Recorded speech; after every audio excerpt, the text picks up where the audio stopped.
সমস্যা নেই। আজকে গাজায় যেটা হচ্ছে সেটা তো হচ্ছে রিয়েল জেনোসাইড। সেটা রিয়েল জেনোসাইড। গাজায় যেভাবে শিশু, মহিলা এদেরকে হত্যা করা হচ্ছে, এটা জেনোসাইড নয়? এটা জেনোসাইড। তো আর বিরুদ্ধে গোটা পৃথিবীর ভূমিকা কি, এটা তো আমাদের ভাবতে হবে। এটা খালি ভারত পাকিস্তানের ঘটনা নয়, তার বিরুদ্ধে গোটা পৃথিবীর ভূমিকা কি। একটু আগে আমি সাদা চামড়ার কথা বলছিলাম, সেটা খুব পার্টিনেন্ট। আজকে যে হোলোকাস্টের কথা বলি আমরা, যে হোলোকাস্ট, যিনি ইহুদি নিধন, যে হোলোকাস্টের কথা বলি, তো সেটা কি হচ্ছে? আজকে পৃথিবীতে দুটো বিশ্বযুদ্ধের জন্য দায়ীকে, মূলত দুটো বিশ্বযুদ্ধ ইনিশিয়েটেড হয়েছে যে রাষ্ট্রের দ্বারা, সেই রাষ্ট্রের নাম হচ্ছে জার্মান। দুটো বিশ্বযুদ্ধের পেছনে দায়ী। এবং সেই জার্মান যখন সেই বিশ্বযুদ্ধে অংশগ্রহণ করতে যাইছে, করছে, সেই সময় আবার সেই মহিলার কথা মনে পড়ে যাচ্ছে, সেটা হচ্ছে রোজা লুক্সেমবার্গ। তাকে জার্মানির ভেতরে, সেখানে সিকিউরিটি ফোর্স তাকে তুলে নিয়ে যাওয়ার সময় গাড়ি থেকে নামিয়ে গুলি করে হত্যা করেছিল তাকে, এবং তার সাথে তার একজন সাথী ছিল রোজা লুক্সেমবার্গের। তাদের অপরাধ ছিল তারা যুদ্ধের বিরুদ্ধে বলেছিল এবং জার্মানের যুদ্ধে অংশগ্রহণ করা উচিত নয়, তাই বলেছিল। আজকে কলকাতার বুকে যুদ্ধ বিরোধী আন্দোলন যখন হচ্ছে, একটি সংগঠন, সে যত দুর্বল সংগঠন হোক, সে বামপন্থী হোক, তারা কয়েকজন জড়ো হয়ে যখন যুদ্ধ বিরোধী মিছিল করছে, তারা বলছে যুদ্ধ নয়, শান্তি চায়। সেটাকে কিভাবে চিহ্নিত করা হচ্ছে? পাকিস্তানের চর। এটা ফ্যাসিস্টদের ভূমিকা। অজল ঘোষ, কেউ যুদ্ধের বিরুদ্ধে মিছিল করছে, তাদের উপর গিয়ে ডিজেল, পেট্রোল ছুটছে, এর মানেটা কি? মানে এটা দাদাগিরিও নয়। মানে সজল ঘোষ দেখাতে চাইছে যে আমরা এখনো ক্ষমতায় নেই, তাতে আমরা কি করতে পারি, আর ক্ষমতায় এলে আমরা তাহলে কি করব। মানে আজকে যদি পশ্চিমবঙ্গে বিজেপিতে ক্ষমতায় আসে, সজল ঘোষ তো অনেক সব নেতা, তার উপর তো বড় নেতা আছে, শুভেন্দু অধিকারী আছে, তারা কি করতে পারে পশ্চিমবঙ্গে তার একটা ছোট অংশ আমরা দেখতে পেলাম সজল ঘোষের মাধ্যমে। তারা যুদ্ধের বিরুদ্ধে বলছে। কোনো মানুষ কি যুদ্ধ এটাকে জাস্টিফাই করতে পারবে যে যুদ্ধ সমস্ত সমস্যার সমাধান? যুদ্ধ মোদির সমাধান হতে পারে, যুদ্ধ মোদির সমাধান হতে পারে, কারণ যুদ্ধ না হলে সে ভোটে জিততে পারবে না। কিন্তু যুদ্ধ কি আমাদের বাঙালি জাতি, আমাদের ভারতবর্ষের গুজরাটি, বিহারি, রাজস্থানী বা সাউথ ইন্ডিয়ান যারা, তাদের সমস্যার সমাধান যুদ্ধ? যুদ্ধ আমাদের আমাদের ট্যাক্সের পয়সায় সমস্ত অস্ত্র কেনা হবে এবং সেই ইনডাইরেক্ট ট্যাক্সেশন মানুষের উপর পড়বে, তাই যুদ্ধ কোনো সমাধান না। নিরীহ মানুষ মারা যাচ্ছে, তাতে কি হচ্ছে? এটা নিয়ে উল্লাস করার কিছু আছে যে পাকিস্তানের 10 জন মারা গেল? তো সাধারণ মানুষ মারা যাচ্ছে, আমাদের কি মনুষ্যত্ব বিসর্জন দিয়েছি? এবার পাকিস্তান যে বম্বিং করছে এদিকে, তাতে যে আমাদের এদিকে উড়ি সেক্টরে এবং জম্মু কাশ্মীরের বিভিন্ন জায়গায় যে এতগুলো মানুষ মারা গেল, তো যুদ্ধ কি কোনো সমাধান? অবশ্যই যে ঘটনা উগ্রপন্থীরা ঘটিয়েছে, 26 জনকে হত্যা করেছে, সেটার বিরোধিতা করা উচিত, সবকিছু করা উচিত, কিন্তু সেটা সমাধান কোন পথে হবে সেটাও তো ভাবা উচিত। যখন ভিয়েতনামের সাথে আমেরিকার যুদ্ধ চলছে, দীর্ঘদিন ধরে আমেরিকা যুদ্ধ করে যাচ্ছে ভিয়েতনামে, তখন আমেরিকায় কিন্তু এইভাবে জাতীয়তাবাদ গড়ে তুলতে পারেনি আমেরিকার প্রেসিডেন্ট। তখন প্রতিদিন আমেরিকার রাস্তায় হাজার নয় লক্ষ লোক রাস্তায় নামিয়ে ভিয়েতনামের উপর আমেরিকার যে আগ্রাসন তার বিরোধিতা করেছে। যখন আমেরিকা সাদ্দাম হোসেনের বিরুদ্ধে তার অ্যাগ্রেশন, যখন বম্বিং করছে ইরাকের ওপর, তখন আমেরিকার বুকে দাঁড়িয়ে আমেরিকার এই যে সৈন্য দিয়ে মানুষকে খুন করা, বম্বিং করা, তার বিরুদ্ধে আমেরিকার মানুষ বিরোধিতা করেছে। তো এটা তো গণতন্ত্র।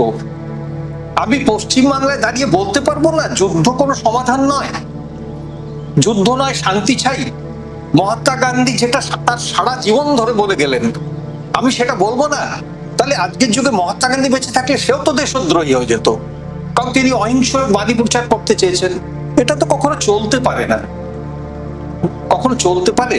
মানুষকে মধ্যে হিন্দু জাতীয়তাবাদ জাগিয়ে তুলে তাকে হয়তো এক্সপ্লয়েট করা যেতে পারে কিছুটা সময় ধরে, কিন্তু ভারতবর্ষের মানুষ তারা হচ্ছে অনেক অনেক মত, অনেক পথ, অনেক ভাষা মিশ্র একটা সংস্কৃতি, তার মধ্যে থেকে সবচেয়ে বড় ভারতবর্ষের সংস্কৃতি সেটা হচ্ছে সত্যের পক্ষে, হ্যাঁ, অসত্যকে রেজিস্ট করা। আমরা বারবার দেখেছি, আমরা ইমার্জেন্সির পর ভারতবর্ষের মানুষের ভূমিকা দেখেছি, কিন্তু সেই জায়গায় ভারতবর্ষের মানুষ আসার আগে আমাদের অনেক ক্ষতি করে দেবে এই ধরনের ফ্যাসিস্ট চিন্তা ভাবনা। তারা তারা মানুষের কোমর ভেঙে দিতে পারে আর কি, এইরকম ভাবে যে তুমি কিছু বলতে পারবে না, তুমি পাকিস্তানে চলে যাও, লেলিয়ে দেওয়া হবে। এবং সবচেয়ে বড় কথা হচ্ছে বিজেপির এখানকার নেতাদের যে ভূমিকা, তাকে পূর্ণ শক্তিতে সাপোর্ট করছেন মমতা ব্যানার্জি এবং তার সরকার। কোনো ব্যবস্থাই নেওয়া হচ্ছে না এদের বিরুদ্ধে। আজকে তৃণমূলের সাথে যদি বিজেপির একটা এরকম হতো, তৃণমূলের মিছিলে যদি পেট্রোল আর ছুটতো, যেটা কখনোই সজল ঘোষ করবে না, তাহলে তৃণমূল নেত্রী ছেড়ে দিত। কেন করছে বলে আপনারা? তারা তো এই যে হিন্দুত্ব জাগিয়ে তুলে বিজেপি এখানে ক্ষমতায় আসতে চাচ্ছে এবং মমতা এখানে টিকে থাকার জন্য সেই হিন্দুত্বের অংশ হতে চাইছে, সেই হিন্দু ভোটের অংশ তার দিকে নিতে চাইছে। কারণ সে জগন্নাথের মন্দির দীঘাতে উদ্বোধন করে এলো, তারপরও যদি তার কাছ থেকে এই হিন্দুত্বটাকে ছিনিয়ে নিয়ে চলে যায়, মুসলিম ভোট তো তার পকেটে আছে, নিশ্চিন্ত হয়ে সে বসে আছে, হিন্দুত্বটাকে এখন বিজেপি ছিনিয়ে নিয়ে চলে যাবে, তো মমতা ছেড়ে দেবে? সেই জন্য যারা এই আজকে যুদ্ধের বিরুদ্ধে বলছে, শান্তির পক্ষে বলছে, তাদের উপর যখন এই হুলিগানিজম চলছে, তখন মমতা তাদের বিরুদ্ধে কোনো ব্যবস্থা নিচ্ছে না। বামপন্থীদের উপর হচ্ছে তো হোক।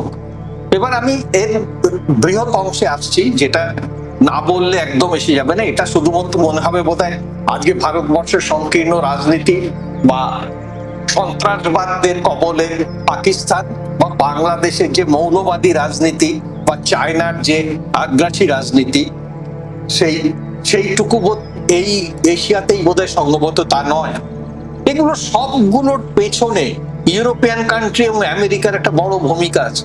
আমি যে ওই কথা রোজা লুক্সেমবার্গের কথা বলছিলাম, যে তাকে হত্যা করা হয়েছিল প্রথম যুদ্ধের বিরুদ্ধে বলতে গিয়ে, সেই জায়গা থেকে আমরা আবার পশ্চিমবঙ্গে ফিরে এসেছিলাম।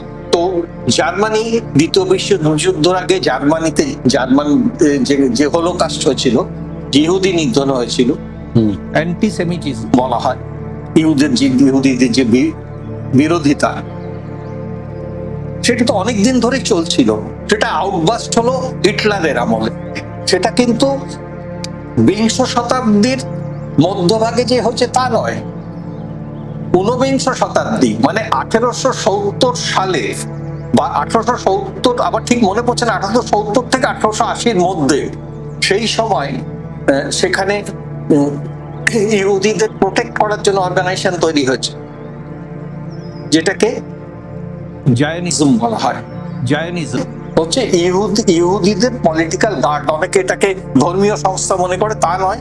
তারা হচ্ছে ইহুদিরা যাদের কোনো দেশ নেই, কিন্তু তারা শিক্ষায় দীক্ষায় সব দিক থেকে উন্নত, তারা বিভিন্ন দেশে ছড়িয়ে আছে এবং তারা যে হেটেড হচ্ছে, সেই জন্যে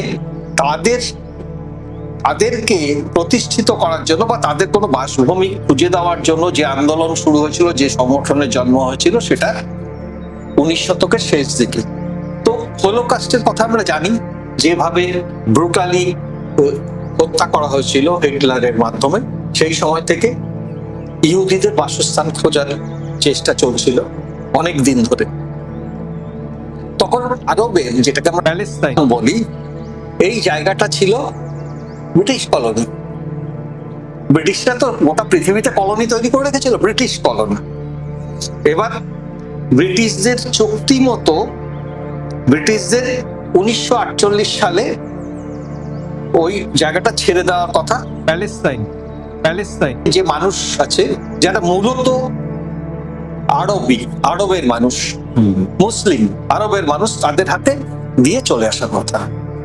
এটা ব্রিটিশদের নিয়ম অনুযায়ী ছেড়ে দিতে হবে। যেমন এইভাবেই, যেভাবে হংকং যেভাবে চায়নার কাছে চলে গেল। সেই সময় ট্রুম্যান, আমেরিকার প্রেসিডেন্ট, তিনি একদম একাই নিজেই বললেন যে না, ওটা প্যালেস্তাইন ভাগ হবে, একটা পার্ট ইসরায়েল আর একটা পার্ট, প্যালেস্তাইন এবং তিনি নিজেই ঠিক করলেন। তার আগে সেই ট্রুম্যানের আগে রুজভেল্ট যখন ছিলেন আমেরিকার, তিনি কিন্তু বলেছিলেন যে ইহুদিদের একটা জায়গা করে দিতে হবে, সেটা কিন্তু আরবের মানুষদের সাথে কথা বলে তাদের সম্মতিক্রমে। কিন্তু ট্রুম্যান নিজেই ঠিক করলেন। আমেরিকায় তো ঠিক করে গোটা পৃথিবীতে কি হবে না হবে, এখন নয় চায়না উঠে এসছে বলে আমেরিকার এতটা তো বলে দিল যে হবে, ওইখানে এ যাবে ও যাবে। ব্রিটিশরা কিন্তু প্রাথমিকভাবে এটা বিরোধিতা করেছিল, কারণ তখন যে প্যালেস্তাইন মানুষগুলো থাকতো সেখানে কিন্তু ইহুদিরাও ছিল, কিন্তু তারা মাইনরিটি ছিল। কিন্তু এই যে জার্মান থেকে, ইউরোপের বিভিন্ন দেশ থেকে, খালি জার্মানরা যে ইহুদি বিদ্বেষী ছিল তা নয় তো, ডাচরাও ইহুদি বিদ্বেষী ছিল, ফ্রান্স কি ইহুদিদের পক্ষে ছিল? যখন 1 লক্ষ ইহুদিকে ওখানে নিয়ে গিয়ে বসাতে হবে, ওই জন্য ব্রিটিশরা চাইনি এটা, এবং আরবের দেশগুলো বিরোধিতা করেছিল, কারণ তার দেশটাকে ভাগ করে দেওয়া হচ্ছে, এবং ভারত পাকিস্তান ভাগ হচ্ছিল সেটা ধর্মের ভিত্তিতে। এখানে সেটা না, ইউরোপের দেশ থেকে অসংখ্য মানুষকে একটা জাতি বা একটা ধর্মাবলম্বী মানুষদের সেখানে স্থাপন করার জন্য প্যালেস্তাইন ভাগ করে দেওয়া হলো, জোর করে ভাগ করে দেওয়া হলো। কারণ তখন সেই সময় ইউনাইটেড নেশনস যেটা ছিল সেটা আমেরিকাই চালাতো, টাকাও দিত আমেরিকা, আর ওখানে যা সিদ্ধান্ত হতো সেটাও আমেরিকা করতো। তো আমেরিকা ওই 181 একটা ক্লাস তৈরি করলো, আমেরিকার পার্লামেন্টে সেটা হলো, সেখানে বসিয়ে দেওয়া হলো। তারপরে ঘটনা তো আমরা জানি, ইয়াসার আরাফাতের লড়াই বা তার আগের লড়াই। কিন্তু এখন যেটা হচ্ছে, হামাস অক্টোবরের 7 তারিখে একটা জঙ্গি আক্রমণ ইসরায়েলের উপর নামিয়ে এনেছিল। এটা ঘটনা ইসরায়েলের উপর নামিয়ে এনেছিল, তাতে অনেক ইসরায়েলি মারা গেছিল। তারপর ইসরায়েল যেটা কমব্যাট করছে, এবং ডোনাল্ড ট্রাম্প এসে বলে দিচ্ছে গাজা উদ্ধার করাটা আমার কাজ, গাজা উদ্ধার। এবার যে লেভেলে জেনোসাইড চলছে, ভারত পাকিস্তান তার ধারে কাছে আসবে না। আর যে কাশ্মীরে কোনো জেনোসাইড হচ্ছে বলে আমার জানা নেই, যে দলে দলে মেরে ফেলছে। আজকে যতই আয়সা জালাল বলুন যে ইন্ডিয়ান আর্মি গিয়ে কাশ্মীরি মহিলাদের ধর্ষণ করছে, আমি এটাকে অস্বীকার করছি না, আমিও বলি যে ইন্ডিয়ান আর্মি কাশ্মীরি মহিলাদের ধর্ষণ করছে, এবং নিরীহ কাশ্মীরিদের জঙ্গির নাম তকমা দিয়ে মারছে, সেটাও হচ্ছে। কিন্তু আয়সা জালাল যেটা বলছেন না, সেটা হচ্ছে পাকিস্তান থেকে এ দেশে যে জঙ্গিরা ঢুকছে তারাও কাশ্মীরি মহিলাদের ধর্ষণ করছে, তাদের হাতেও নিরীহ কাশ্মীরিরা মারা যাচ্ছে। খালি ইন্ডিয়ান আর্মি দায়ী নয়, তারাও দায়ী। এটা আয়সা জালাল বলছেন না, কারণ তিনি যত বড়ই হিস্টোরিয়ান হন, তিনি বেসিক্যালি একজন পাকিস্তানি। আমি যে কথাটা বলেছি, আমাদের রক্তের মধ্যে সবার মানে জন্মসূত্রে আমরা যে লাভ করি, রক্তের মধ্যে সাম্প্রদায়িকতা থাকে, এবং এটা আমি সারা জীবনই বলে যাব। তো এই কিন্তু সেখানে সেই অর্থে জেনোসাইড হয়নি, 26 জনকে মেরে ফেললো, সেটা সংখ্যার দিক দিয়ে 26 জনকে হিন্দু বেছে বেছে মেরে ফেললো যারা, হ্যাঁ, সেটাকেও জেনোসাইড বলছেন না, কেউ জেনোসাইড বলে বলছেন না। কিন্তু এটা তো ঘটনা 90s-এ। আমি বারবার সেই কাশ্মীর প্রসঙ্গে, 1990 সালে কাশ্মীর অলমোস্ট জঙ্গিদের হাতে চলে গেছিল। শ্রীনগরের বুকে আমি শ্রীনগরের বড় বড় হোটেল মালিকদের সাথে কথা বলেছি, তারা কাশ্মীরি, কিন্তু তারা বলছে এখানে আসতো, খাবার চেত, রাইফেলটাকে নামিয়ে রাখতো, 90s-এর কথা বলছি, রাইফেলটাকে নামিয়ে রাখতো, খাবার খেত, আমরা কিচ্ছু বলতাম না। তারপর এরকম করে টাকা বান্ডিল করে তাদেরকে দিয়ে দিতে হতো, জঙ্গিদের চলে যেত। যেটা আয়সা জালালরা বলছেন না, যে কাশ্মীরের মানুষ কিন্তু এই জঙ্গিদের খুব একটা পছন্দ করে না, সাধারণ মানুষ বেশিরভাগ জঙ্গিদের খুব একটা পছন্দ করে না। এটা তো ঘটনা। কাশ্মীরি একজন মুসলিম, তিনি অক্সফোর্ডের লেকচারার, নামটা আমি এখন মনে করতে পারছি না, তিনি বলছেন যে আমার সাথে কাশ্মীরি পণ্ডিতদের খুব, আমার পরিবারের সাথে খুব ভালোই ছিল।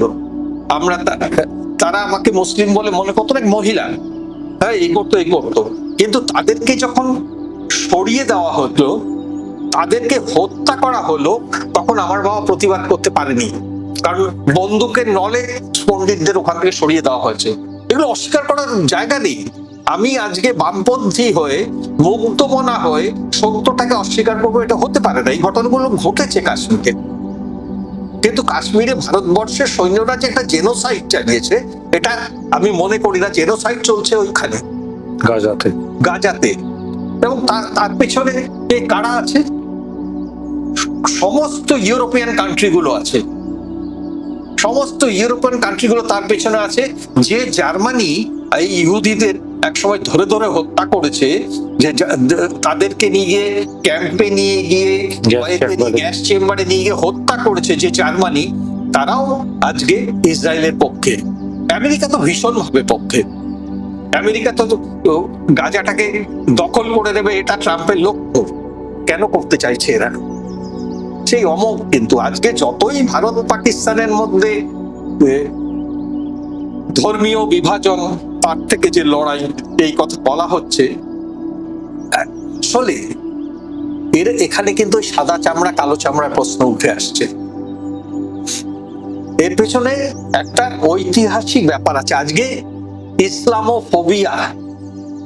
ইসলামোফোবিয়া বা ইসলামীদের যে সন্ত্রাসবাদ, সেটাকে বারবার তুলে ধরা হচ্ছে। তার কারণটা কি? মুসলিম মানেই কি সন্ত্রাসী? মুসলিম মানেই মানে সন্ত্রাসবাদ? যখন পৃথিবীর সাদা চামড়ার মনে করত যে আমরাই শিক্ষিত, ভদ্র, সভ্য, আমাদের হাতে অস্ত্র আছে, আমাদের কাছে সবকিছু আছে, এবং পৃথিবীর আর সমস্ত যাদের ব্ল্যাকি বলে আমরা চিনি, যে আফ্রিকার কালো চামড়া না, ভারতীয় এবং কাশ্মীরের যে লোকেরা যাদের গায়ের রং খরচা, তারাও কিন্তু তাদের চোখে ব্ল্যাকি, তারাও ব্ল্যাকি। হ্যাঁ, তাদের ভোগ দখল করাটা আমাদের কাজ। আজকে আমেরিকাকে স্বাধীন করেছিল যে ব্রিটেনের হাত থেকে যারা বহু বছর আগে, সেখানকার তাতে রেড ইন্ডিয়ানদের একটা ভূমিকা ছিল, ওখানকার ট্রাইবালদের এখন ভূমিকা ছিল। তারা আজকে আমেরিকায় নেই, আমেরিকার শাসন ক্ষমতাতেও নেই। তো এই যে কলোনি যখন তৈরি করতে শুরু করলো ব্রিটিশ এবং ইউরোপিয়ান দেশগুলো, অস্বীকার করার কোনো জায়গা নেই। যতই আমি ভারতীয় হই, যতই হিন্দু হই, গোটা পৃথিবীতে সবচেয়ে বেশি প্রতিরোধ দেশ ছিল যাদের কাছ থেকে, তারা হচ্ছে ইসলামী ধর্মাবলম্বী। তাদের কাছ থেকে এই প্রতিরোধ ছিল, সেটা আফ্রিকাতেই হোক, আরবেই হোক, বা ভারতবর্ষেই হোক, বা অন্য জায়গায় হোক। তখন থেকে এই ইসলামোফোবিয়া ইউরোপের মানুষদের মধ্যে কাজ করতে শুরু করেছে। এই জন্য আজকে নির্বিচারে একটা জেনোসাইড চলছে। আমি অনেক গৃহবধূর কাছে শুনেছি যে পেপার পড়ে অনেক সাধারণ মানুষ, মহিলা আমাদের এখানে, তারা ধর্মপ্রাণ মহিলা, তাদের দেখেছি, তারা বলছে পেপার খুলে ওই গাজা দেখতে ইচ্ছে করে না, ওই শিশুদের হত্যা, এদের হত্যা। তাদের মধ্যে মানবিক যে জায়গাটা, সেটা তাদের মধ্যে আছে, কিন্তু কোনো মানবিকতা নেই। পৃথিবীর এই সোকল্ড যারা আর কি সাদা চামড়ার মানুষ, ইউরোপীয় বা আমেরিকান, এরা খালি নিজেদের স্বার্থই দেখে। এইখানে প্রথমে যেটা দিয়ে শুরু করেছিলাম, সেই আন্তর্জাতিকতাবাদ, সেটা হচ্ছে বিশ্ব মানবতার যে কথা রবীন্দ্রনাথ ঠাকুর বলেছিল, সেই প্রসঙ্গ আজকেও চলে আসছে। একটা হাসপাতালের উপর বোম্বিং করছে, সেখানে শিশু, মোটামুটি বিভিন্ন সংস্থা থেকে যে সার্ভে করা হচ্ছে, যে ৮০,০০০ মানুষ মারা গেছে, তার ১৫% হচ্ছে শিশু, তার ১২ থেকে ১৮% মানুষ হচ্ছে মহিলা।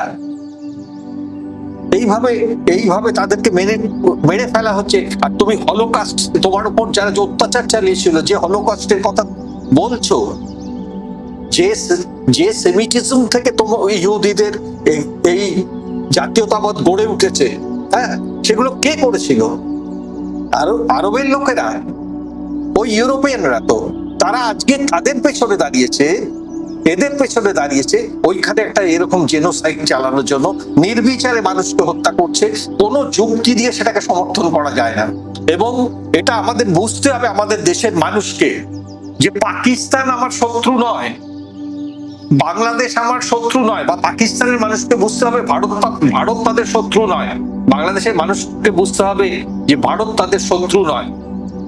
আমরা যদি একসাথে একটা বৃহৎ শক্তি হয়ে না দাঁড়াতে পারি আমাদের মধ্যে এর থেকে, সেই জন্য এরা কোনোদিনই আমাদের এখান থেকে এই সমস্যাটাকে সরাতে দেবে না।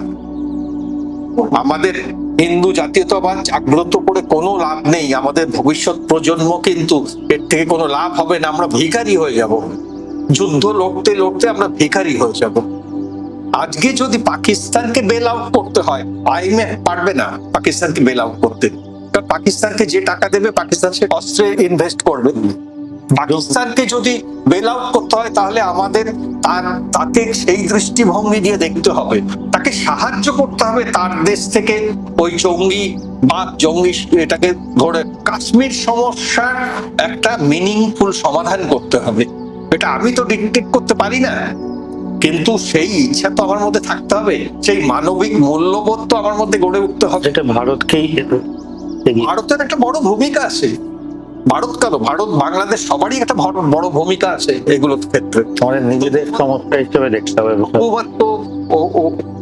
আমি মুসলিম বলে ভারত একটা হিন্দু রাষ্ট্র, তার বিরোধিতা করব সর্বক্ষেত্রে, বা আমরাও এদিক থেকে পাকিস্তানের অবস্থাটা বুঝতে পারবো না যে পাকিস্তান কোনোদিনই এই জঙ্গিদের হাত থেকে বেরোতে পারবে না যদি তাকে নির্ভরতা না দেওয়া যায়।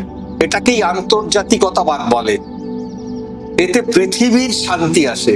ডোনাল্ড ট্রাম্প চাইবে না ভারত পাকিস্তানের মধ্যে কোনো একটা সুন্দর সম্পর্ক তৈরি হোক, কোনোদিন চাইবে না। ইউরোপের দেশগুলোও চাইবে না, এবং চায়নাও চাইবে না ভারত পাকিস্তানের মধ্যে একটা শান্তি আসুক, কারণ চায়নার বিজনেস আছে এখানে। সে অস্ত্র কোথায় বিক্রি করবে চায়না? কারণ ইউরোপের দেশগুলো তো চায়নার কাছ থেকে অস্ত্র কিনবে না। কারণ আমেরিকার পাপেট যে সমস্ত কান্ট্রি আছে তারাও চায়নার কাছ থেকে অস্ত্র কিনবে না। তো সব বেশিরভাগই তো এই লবিতে। রাশিয়া তো চায়নার কাছ থেকে অস্ত্র নেবে না, রাশিয়া নিজেই অস্ত্রের স্বয়ং সম্পূর্ণ। তাই কি হবে এই পরমাণু বোমা অমুক প্রত্যেকেই তো চলে যাবে, কিন্তু আমাদের মধ্যে যদি এই ভ্রাতৃত্ববোধ, এই আন্তর্জাতিকবাদের যে মন্ত্র, বিশ্ব মানবতা, যেটাকে রবীন্দ্রনাথ ঠাকুর বলেছেন বিশ্ব মানবিকতা, সেটা যদি না জাগে তাহলে পৃথিবী থেকে এটা যাবে না। আমরা সবসময় ধর্ম, বর্ণ, জাতি নিয়ে যুদ্ধে মেতে থাকবো, পরস্পরের বিরুদ্ধে হানাহানি নিয়ে মেতে থাকবো। আমরা সবসময় আমাদের ইগোকে ধরে রাখবো। আমাদের ভেতর যে ধর্মীয় জাতীয়তাবাদ তার উন্মেষ ঘটবে। আমাদের বলতে আমি সব দেশের কথাই বলছি, খালি ভারতবর্ষের কথা বলছি না, থাকবে। আমরা শান্তিতে থাকতে আমরা ক্রমশ পিছিয়ে যাব, মানুষ আরো খারাপ হবে, কিছু মানুষ আরো বড় লোক হবে, আর এইরকম বছরের পর বছর এরকম ডোনাল্ড ট্রাম্পের জন্ম দেবে আমেরিকা, এবং গোটা পৃথিবী এইভাবেই হিংসার মধ্যে পড়ে থাকবে। তাই এই বিশ্ব মানবতার কথা আমাদের বারবার বলতে হবে, তাতে আমাদের উপর যতই আঘাত আসুক না কেন এটা মানুষকে বোঝাতে হবে যে মানুষ হয়ে মানুষকে মানুষের মতন দেখতে হবে, মনুষ্যত্ব দিয়ে বিচার করতে হবে, ধর্ম দিয়ে নয়, জাতি দিয়ে নয়, বর্ণ দিয়ে নয়। এইটুকু বলেই আজকের মতো এখানে শেষ করছি। ধন্যবাদ। আমাদের এই আলোচনা, এই যে আন্তর্জাতিক বোধ, চেতনা এবং বর্তমান পরিস্থিতি নিয়ে সব্যসাচী স্যার যা বললেন, এটা খুবই বাস্তবিক একটা বিষয়, এবং এই আলোচনা সত্যি কথা বলতে গেলে একটা নির্দিষ্ট সময়সীমার মধ্যে কখনোই আমরা আবদ্ধ রাখতে পারি না। তবে আমাদের সকলকে কিন্তু এটা নিয়ে ভাবতে হবে। উনি যে বিষয়গুলো নিয়ে হাইলাইট করলেন, বললেন বারবার করে, বিশেষত আমাদের চারপাশকে নিয়ে, আমাদের উপমহাদেশকে নিয়ে, আমাদের সমস্যা আমাদেরকে মেটাতে হবে, এবং আমাদের মনকে উদার করতে হবে, এবং আমাদের প্রত্যেককে নিজের নিজের দায়িত্ব পালন করতে হবে। আমাদের এই আলোচনাটা আপনাদের কেমন লাগলো প্লিজ আপনারা কমেন্ট করে জানাবেন, এবং আপনাদের প্রত্যেকটি মন্তব্য কিন্তু আমাদের উৎসাহিত করবে আরো এরকম অনেক এপিসোড আনতে। আজকে এই এপিসোডটাকে আমরা এখানেই শেষ করতে বাধ্য হচ্ছি, কারণ এই নির্দিষ্ট সময়সীমার মধ্যে যেহেতু শেষ করতেই হয়, কিন্তু এই আলোচনা চলবে, এবং আপনারা যদি আমাদেরকে উৎসাহ দেন তাহলে আমরা এই আলোচনা আরো আগামীতে আরো অনেক এপিসোডের মাধ্যমে করব। সব্যসাচী স্যার এবং আরো অনেক বিশ্লেষক আসবেন এবং এই আলোচনাগুলো করবেন। এবং প্লিজ আমাদের সঙ্গে থাকুন, আমাদের এই চ্যানেলটা সাবস্ক্রাইব করুন, লাইক করুন, কমেন্টস করুন, এবং আমাদেরকে উৎসাহ দিন। অন্বেষার ইউটিউব চ্যানেল থেকে আমাদের তরফ থেকে আপনাদের সকলকে শুভেচ্ছা, অভিনন্দন, এবং আমাদের সঙ্গে থাকার জন্য ধন্যবাদ।